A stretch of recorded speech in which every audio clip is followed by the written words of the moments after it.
Prelims में सबसे बड़ी प्रॉब्लम और रादर हमारी पढ़ाई को करने में सबसे बड़ी एक बहुत जो प्रॉब्लम आती है वो ये है कि किताब बहुत बार पढ़ ली। जैसे आप बात करोगे बच्चों से, they will tell you that ma'am we have revised Laxmikanth 5 times, 3 times.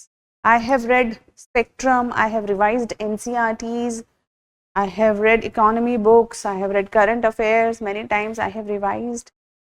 But the moment they go to question, जैसे ही वो क्वेश्चन करने लगते हैं, क्वेश्चन होता नहीं, कन्फ्यूजन आ जाती है, कहीं ना कहीं कंफ्यूज हो जाते हैं कि क्या लिखना था, क्या बोलना था, क्या टिक करना था।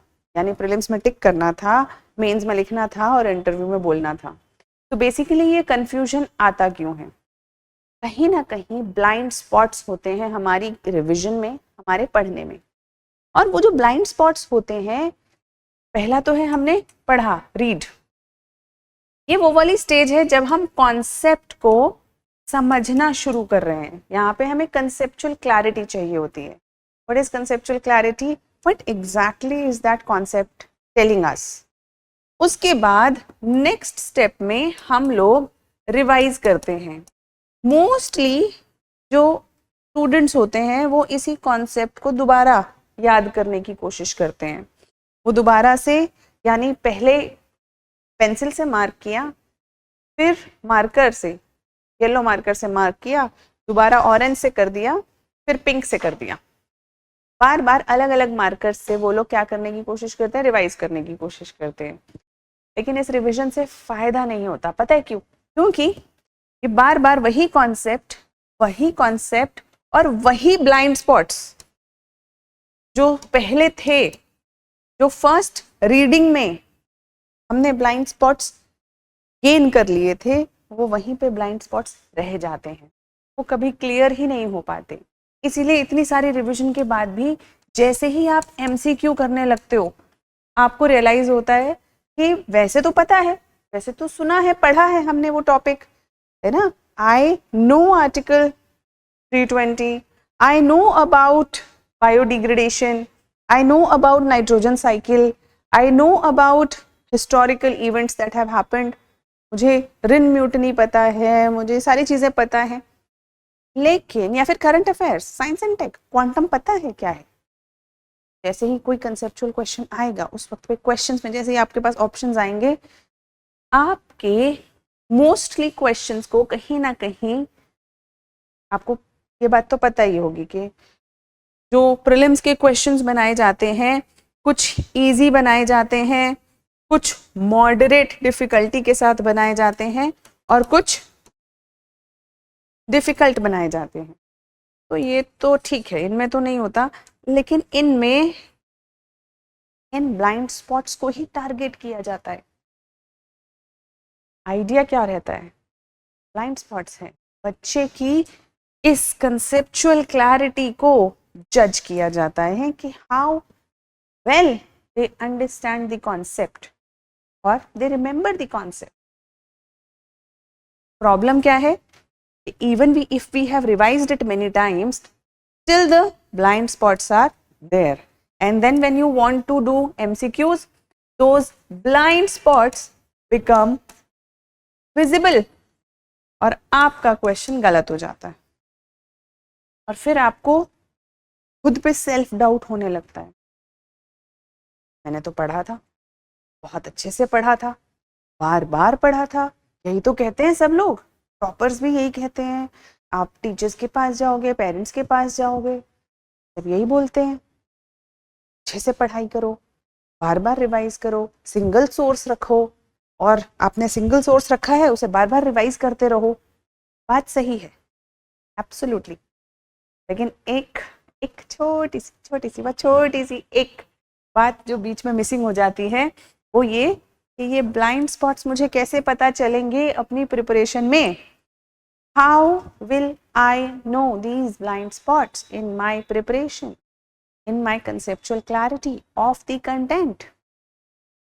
It's good that I have read one book and I have revised it many times, but वो areas का क्या, जहाँ बार बार मेरा ध्यान जा ही नहीं रहा, उन areas का कहाँ जहाँ मेरे को confusion है लेकिन मुझे पता नहीं है।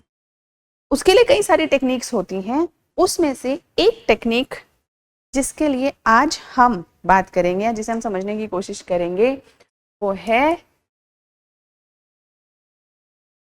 Feynman technique. एक फिजिसिस्ट थे रिचर्ड फाइनमैन। ये फिजिसिस्ट थे और इन्होंने एक learning technique, revision technique develop की थी। फेमस है और बहुत यूजफुल भी है। इन्होंने बोला कि सबसे पहले step number 1, this is step 1, read your concept. Conceptual बनाने की, कंसेप्ट को बनाने की, समझने की कोशिश करनी है। This is the step of understanding the concept. Now after you have read, try to explain it to a 5-year-old. Basically क्या है? In step 2, we are trying to put it in a simple words. Simple language में उस concept को हमें explain करना है ताकि एक छोटा बच्चा भी या फिर एक व्यक्ति जिसे कोई background knowledge नहीं है बिना जार्गन यूज करे। तो इसमें क्या यूज नहीं करनी है जब हम इसे यूज कर रहे हैं, स्टेप को कर रहे हैं, हमें कोई भी जार्गन यूज नहीं करनी है। वो कहते हैं ना, वो भारी भारी इंग्लिश के वर्ड्स, उन्हें यूज नहीं करना है।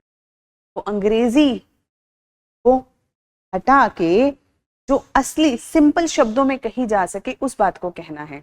जैसे कि किसी एक नए व्यक्ति को आप ये बात, पूरी बात समझाना चाहते हो, और जब आप ये करके देखेंगे ना, आपको रियलाइज होगा कि ऐसी बहुत सारी जगह हैं जहां आप अपनी बात को सिंपली नहीं कह पा रहे हैं। ऐसी जगह है जहां पे आपको या तो भारी इंग्लिश यूज करनी पड़ रही है या कंफ्यूजिंग, आप खुद ही कंफ्यूज हो गए कि इस बात को मैं सिंपली कैसे कहूँ, ये तो कहीं नहीं जा सकती। क्योंकि जब वो फिजिसिस्ट होके फिजिक्स को सिंपली एक्सप्लेन कर पा रहे थे, हमारे तो सारे टॉपिक्स ऐसे हैं कि सिंपली एक्सप्लेन किए जा सकते हैं। आम आदमी से जुड़े हुए टॉपिक्स होते हैं यूपीएससी के, तो हमारी लाइफ से जुड़े हुए टॉपिक्स होते हैं, तो उनको तो सिंपली एक्सप्लेन किया ही जा सकता है। और जब आप इन ब्लाइंड स्पॉट्स को स्टेप 3 में रिकॉग्नाइज कर लेते हो तो आप जाते हो अपने लास्ट स्टेप पे, that is revisiting the concept and revising. तो आपने अपने वापस से जाके वो पढ़ेंगे और फिर उसे दोबारा से एक्सप्लेन करने की कोशिश करेंगे सिंपल लैंग्वेज में। और जब आप किसी कॉन्सेप्ट को ही अपनी पढ़ने की चीज एक्सप्लेन कर सकते हो सिंपल शब्दों में, बच्चे को समझाना हो, तो वो आपको समझ आ चुका है। अब इसका एग्जाम्पल, वो बोलेंगे मैम कैसे समझ नहीं आ रहा हमें, तो है ना कि ऐसा कैसे हो सकता है। एक है ना मूवी से एग्जाम्पल मैं आपको देती हूँ। आपने मूवी देखी होगी 3 इडियट्स, है ना? नहीं देखी तो कोई बात नहीं, एक काम करना ना, आप एक इंटरनेट पे वैसे भी सारा दिन तो ना कुछ करते रहते हो फ़ोन पे, तो एक जाके वो छोटा सा सीन है वो देख लेना, आपको समझ आ जाएगा। तो एक वो जो वहाँ पे बच्चा रहता है उसे डिसलेक्सिया होता है, तो आमिर खान अगर उस बच्चे के फादर को डिसलेक्सिया साइंटिफिक लैंग्वेज में या एक जार्गन के रूप में समझाने की कोशिश करता, तो उन्होंने क्या करते आमिर खान, वो कहते कि dyslexia is a learning disability where words and sound are not attached. It is a neurological condition, or rather it is a condition whereby there is phonetic dissociation. क्या समझ में आया इससे? पेरेंट्स को समझ में आता कि क्या है डिसलेक्सिया? बड़ा मुश्किल हो जाता। लेकिन अगर मूवी में जैसे आमिर खान ने किया, उन्होंने एक गेम निकाल के लाए और उस गेम के अंदर कुछ तो चाइनीज़, जापानीज़, किसी और भाषा में लिखा हुआ था, तो उन्होंने उनके फादर को कहा पढ़िए। फादर नहीं पढ़ पाए, उन्होंने कहा ये मैं कैसे पढ़ सकता हूँ, तो आमिर खान उन्हें डांटने लगे, क्यों आप क्यों नहीं पढ़ रहे हैं, आप शैतानी कर रहे हैं, आप पढ़ना नहीं चाहते। कि नहीं मैं पढ़ नहीं सकता, मुझे समझ नहीं आ रहा है। तो वहीं पे एक सेकंड में बिल्कुल सिंपल तरीके से पूरा कॉन्सेप्ट क्लियर हो गया उन्हें डिसलेक्सिया का, जब आमिर खान ने बताया यही प्रॉब्लम उस छोटे बच्चे की है। तो आप बात समझ रहे हैं?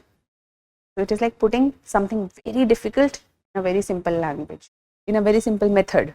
That is Feynman technique. इसको ट्राई करके देखते हैं.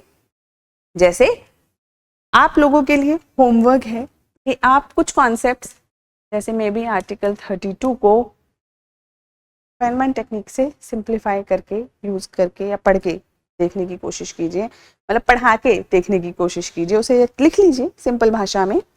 उसी तरीके से यूट्रोफिकेशन, एनवायरनमेंट का टॉपिक है, इसे सिंप्लीफाई करने की कोशिश कीजिए. उसी तरीके से मे बी रिन म्यूटनी को सिंप्लीफाई करने की कोशिश कीजिए. उसी तरह से मे बी क्वांटम को सिंप्लीफाई करने की कोशिश कीजिए. देखते हैं कितना आप कर पाते हैं, और अगर आप नहीं कर पाएंगे तो कोशिश करेंगे कि एक बार और इस पे बात करें हम लोग. ठीक है. Best wishes and use Feynman technique for revision.